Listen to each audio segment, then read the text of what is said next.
Warning. You are entering a restricted area. Return to where you came from, or be destroyed.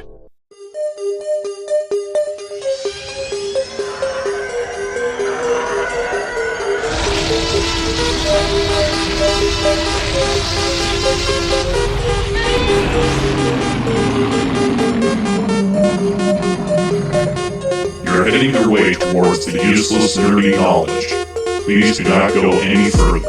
If you will not comply, you will hear a nerd rambling.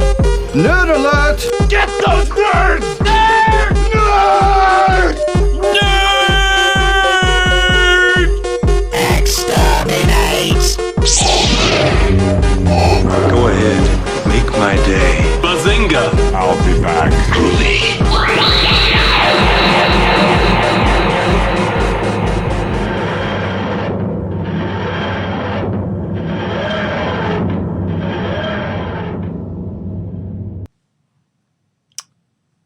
Hello, fellow podcast listeners. Welcome to another exciting and longfully awaited episode of Useless Nerdy Knowledge. My name is Ben, and I guess I have two hearts now.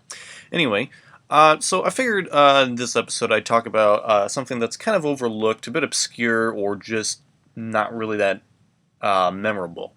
So with the British TV series Doctor Who, it's been basically a very well-known sci-fi icon, I guess you could say. It's just been very popular since the early 60s.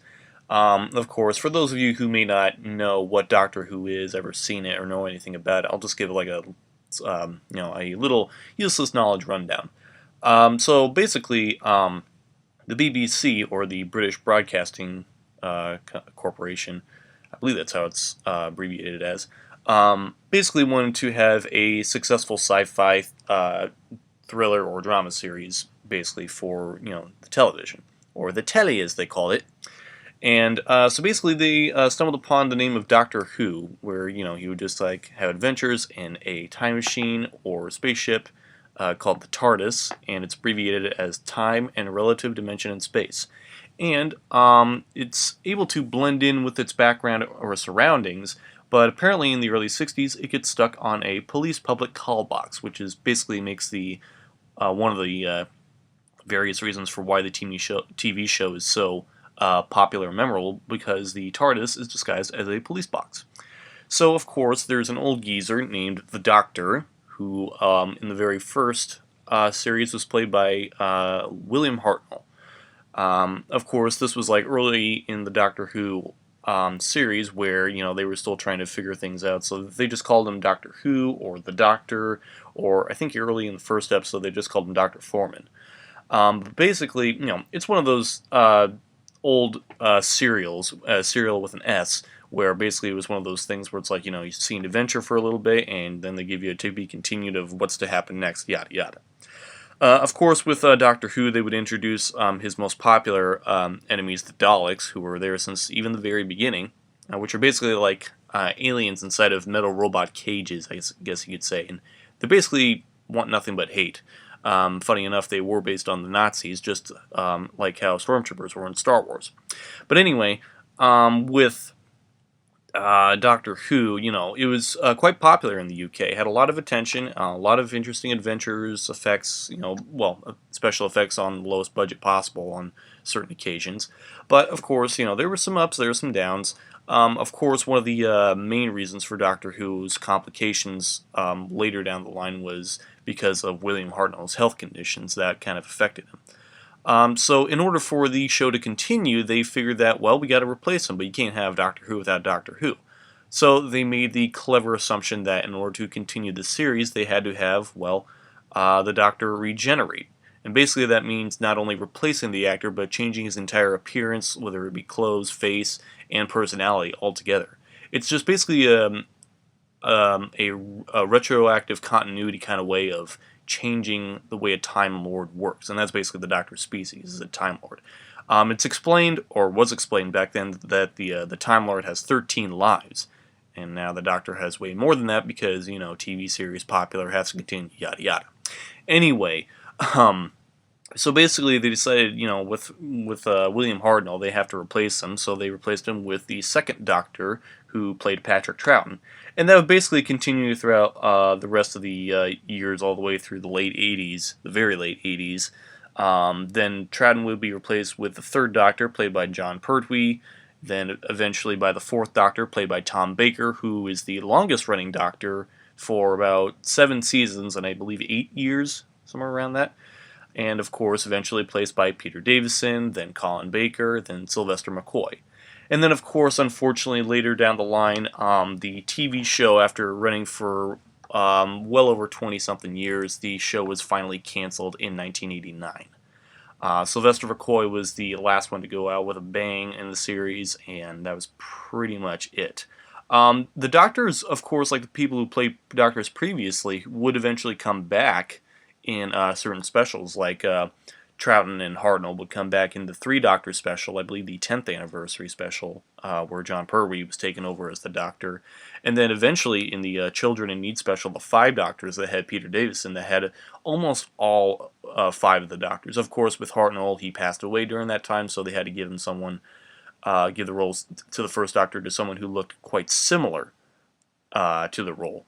And then, of course, with Tom Baker, he apparently didn't want to be there, so all there is just unused or unseen footage of the unmade episode Shada. I guess I'll talk about that really briefly. Of course, with the BBC trying to cut costs and all that stuff, they had to resort to using old film to use for other like TV productions and all that stuff. So one of the main reasons was to basically record over old episodes of Doctor Who. Because back then, the idea of like physical media or like home video releases for TV shows was not a concept thought of at the time. Again, this was the early '60s. That like had no thought yet. I think it was until later in like the '70s, basically the Pertwee era, where eventually they decided to do that. But of course, a huge majority of Hartnell and Patrick Troughton's eras of Doctor Who episodes are just gone. Some have been found occasionally, but thankfully to some of the fans, there has been some very good quality audio recordings, and it's kind of hard to believe for like the early '60s for them to have that capability, but it exists. Of course, there is possibilities that some of the full episodes would be found eventually in like other countries, like Nigeria or somewhere.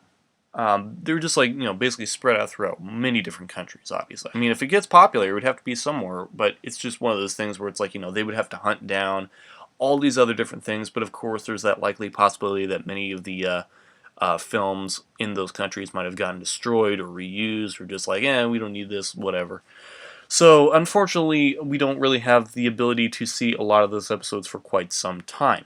However, there have been recent animations where they use the audio, and the animators of the BBC, of like whoever animates it, there's been different like variations of it, would do the best they could to basically recreate them as best they could, whether it be surviving footage or screen captures or whatever.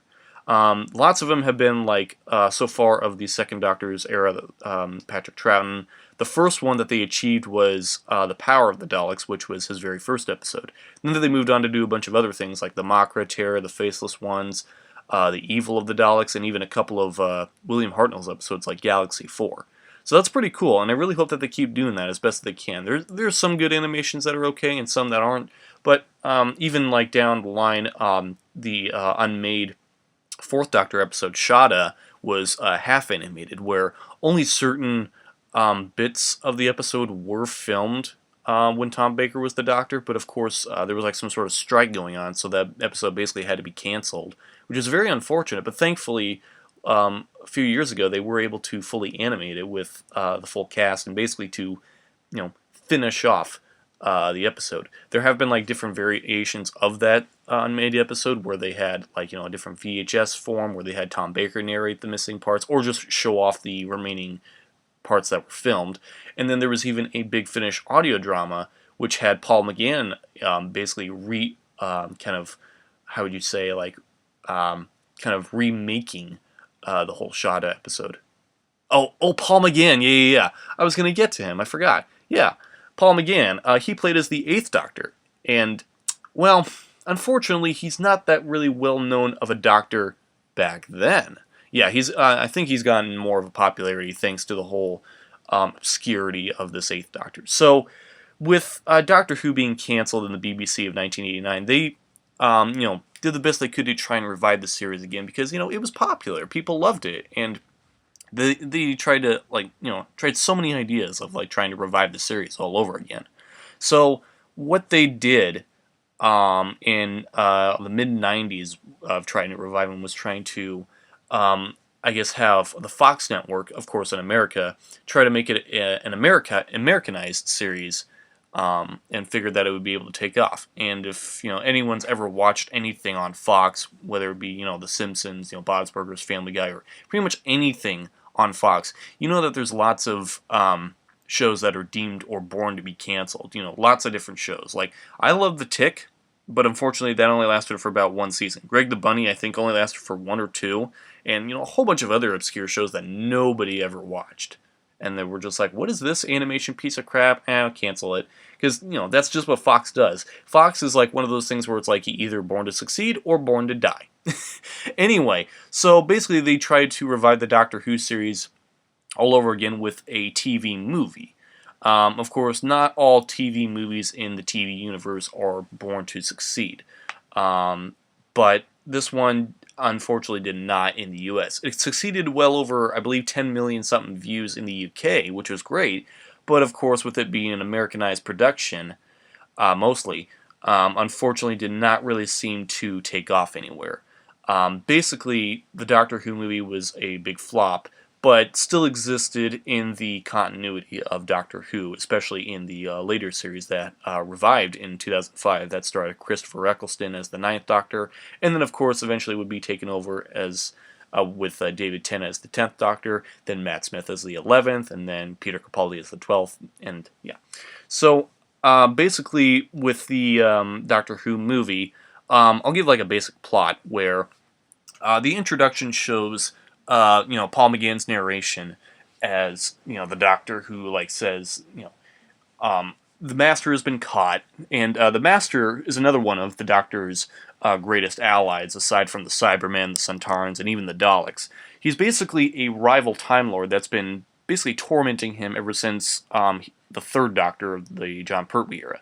Just like the Doctor, he's known to regenerate. Along that line, he basically used up all of his lives and had a decaying form, basically, where he's just his skin's all burned, he looks like a skeleton and all that. Eventually he would steal a body from one of his companion's fathers. Yeah, it's one of those things where you would have to see the TV show in order to understand it. But basically the Master has been caught and exterminated by the Daleks, and basically he asked the Doctor to take his remains back to his home planet, Gallifrey, which is where the Doctor is from. So he took, the Doctor would eventually be played yet again by Sylvester McCoy, the Seventh Doctor, and of course, I guess I should mention that the TARDIS is bigger on the inside, just Time Lord technology. So it's like a huge spaceship inside of it. Of course, with the TV show, it was kind of a white, dull setting where there was round circles in the background. And for the TV movie, they decided to expand upon it, make it a lot larger, a lot more like a mansion, basically. And it's pretty cool. I gotta say, I'm really impressed with the set. It looks really amazing. Of course, the Master eventually breaks out into some sort of Secret of the Ooze sludge type of T-1000 looking thing. And they land in 1999 of San Francisco, I think January 30th, I believe. And so basically, the Master escapes. The Doctor tries to track down the Master after he, has an emergency landing, and then of course they're shot by a bunch of gang members because they're surprised. Oh, whatever. So he's taken to the hospital, where of course we're introduced to Daphne Ashbrook's character Grace Holloway, or Dr. Grace Holloway. Daphne Ashbrook is really, really beautiful, really a good actress. I haven't seen her in a whole lot of things, and I'll be honest, she's not really known for a ton. I guess she's just one of those things where she's just a TV actress or something. I'm not exactly sure, but she's all right. She's not great, or not great. Sorry, she is great, but not bad. That's what I meant to say. So basically, there's that, and then of course we got a little Asian child, as the Master calls him, Chang Li, played by Yi So, and then basically after they try to perform surgery on the Doctor, of course with him being an alien, with them trying to do surgery on him in the hospital, they failed basically because it's a lot different from a human body. He has two hearts, yada yada, and basically the Doctor dies. But of course, for any Who fan that knows, when the Doctor dies, he regenerates. So in the icebox that he's in, Sylvester McCoy regenerates into Paul McGann. And then, of course, without having to do an amnesia episode like most TV shows do, because it's a cliche, either do an amnesia episode or do a clip show episode, which nobody likes. Anyway, so of course the Doctor breaks out and tries to find out who he is. He finds a batch of clothes, and he somehow remembers Grace Holloway. He's just like, please, can you help me? And of course, he's trying to do the best he can with trying to remember who he is. Meanwhile, the Master takes over a body of someone, but of course, with it not lasting long, he needs to find the Doctor's body to basically live forever, I guess you could say. And the Master this time is played by Eric Roberts, who you may know as a, and I don't know if it's really a polite word, but this is basically the word I would use, a money, or an acting, geez, how do I want to say this? Well, basically like an actor that appears in everything no matter what it is. He's been in good movies, he's been in horrible movies. For example, he's been in a handful of the Asylum movies, and the Asylum is basically a movie company that appears in a whole bunch of low-budget ripoffs. Recently, he was in a movie called Ape vs. Monster. Gee, it makes me wonder if they're trying to rip off Godzilla vs. Kong recently. But yeah, that's pretty much what it is. So he's in that, but he's also been in The Dark Knight. Yes, The Dark Knight. I think he was just some political character, I can't really remember, but basically Two-Face killed him, from what I remember.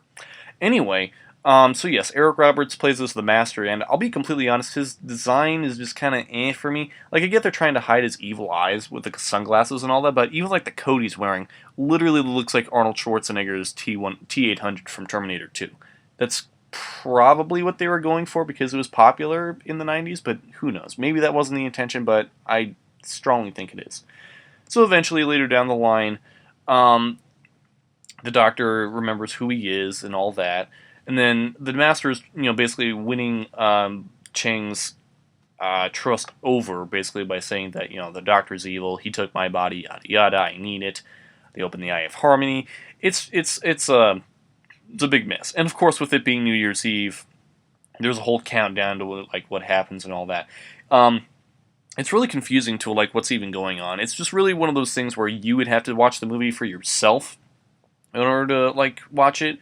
And the movie isn't terrible, but it's not great either. It's just, it's a TV movie, and with something like Doctor Who, you would expect to see the Daleks or anything like that, but unfortunately, you're not going to get that. Of course, this was, a pilot episode, or basically a pilot to a hopefully revived series, but unfortunately, it just didn't really go anywhere. Of course, with the amount of views that I got in the US, it didn't take off anywhere. It probably would have in the UK, but in the US, unfortunately, it did not go anywhere. Of course, as Paul McGann puts it, we made a pilot that didn't work, and it didn't work because it wasn't good enough. So, yeah, it's just one of those things where it's like, if you can't really rely on it being good enough, then you probably don't really have potential for it going anywhere, unless by some miracle or whatever. I don't know. But yeah, the movie really isn't all that great. There are some things I like about it, but other than that, it just wasn't that good. But who knows? Maybe it was for the better or for worse that the series didn't really take off. But eventually, the Eighth Doctor would still be around, and Paul McGann would still be around as the Doctor, because Big Finish, who's known for different audio dramas, I believe just in the UK, would go on to continue the Eighth Doctor series and many of the other old classic Doctors with their own audio adventures, basically from Big Finish. Tom Baker would eventually go down the line of making his own, and basically around the early 2000s, the 5th, 6th, and 7th Doctors would reprise their roles in different audio adventures, which is really cool. I've listened to a few of them, and they're pretty good. Eventually, down the line, after the 8th Doctor, Paul McGann, of course, would return as the Doctor. Eventually, more Doctors would jump on the Big Finish bandwagon. Christopher Eccleston eventually did it recently. David Tennant did. And Matt Smith, I believe, already did a couple recently, too, which is pretty cool. Of course, there were some actors who would kind of try to replicate or sound similar to the first 3 Doctors, but I haven't really seen a whole lot of those. But anyway, One of the very first Big Finish audio stories was of Paul McGann's Storm Warning, where we're introduced to his new companion, Charlotte Pollard, or Charlie, as he calls him. Later down the line, he would meet an alien called a Termazin, who's like a chameleon, I guess you could say, like an alien humanoid chameleon.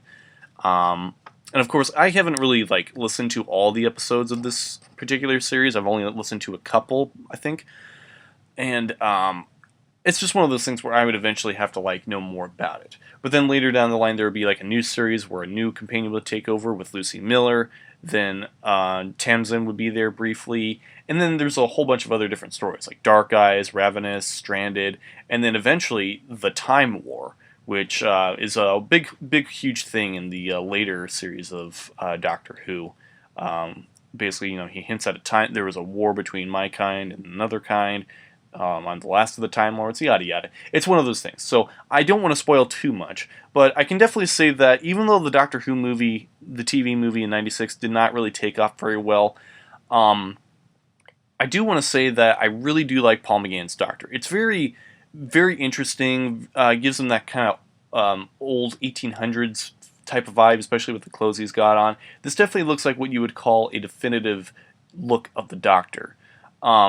Because he's obscure, he's really cool, and he's definitely one of my favorite Doctors, I'd say. Probably not the best, but I just like him just for his very interesting look and just for how obscure, more mysterious he is, really.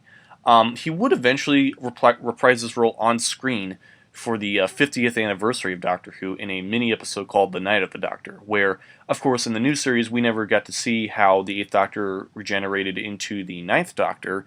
So later is hinted at that in the mini-episode, the 8th Doctor regenerated into a warrior, or the War Doctor. Basically, it's like a retroactive continuity type of way of how the Doctor fought in the Time War.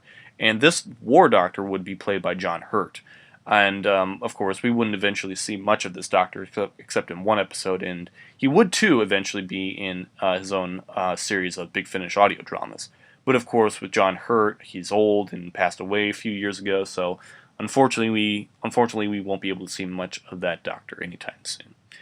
Anyway, so that's basically one of the big revivals of Paul McGann coming back, which is great. But of course, it's just one of those things where if you want to continue his adventures or any of the others, you just have to go to Big Finish or find any of the audio CDs or even listen to them digitally. I prefer CDs because it's really cool to listen to them in the car for me, or to just even plop them in a DVD or relax. It's just better for me to have physical media, really. Digital I get, it's kind of cool, but what if something were to happen to it? You probably wouldn't get the chance to have it again. If someone were to hack in it, or if it discontinued, or whatever, something like that. But yeah, it's pretty cool. But yeah, as for the Doctor Who movie overall, it's just okay. Not great, but it's just I guess, The production value seems to be high, but of course, with not that good of an exciting story or climax, it's just kind of really. But it does make me wonder how different the series would have been, or if the series still would have been alive if it did get revived. It's just one of those things who would have been the future Doctors? Would the Daleks have come back? Would they have redesigned the Cybermen? Would they have done this? It's just one of those things you have to question, what would happen? How would they do this? It's just this one of those alternate universe type of things where you'd have to think about, well, if that did happen, would it look different? Would it feel, I don't know. It's just even the way that the film looked kind of had that early 90s X-Files type of quality to it, if you've ever seen the early X-Files series. But overall, the movie's not bad. It's just okay. Not great by any means. And of course, the new series with Eccleston and Tennant are definitely the best ones, by far. And many people can agree and argue that both Tom Baker as the 4th Doctor and Tennant as the 10th Doctor are debatably the best ones. You be the judge of which one that you think is the best. So anyway, that's it for this episode of Useless Nerdy Knowledge. I figured I'd just talk about it just because I've been on a huge Who binge recently. I have no idea why or where that came from, but who cares? So anyway, hope you guys enjoyed this episode. If you have any suggestions, let me know. Hit me up on Twitter at benwalker2001, and I'll see you guys in the next episode. See ya.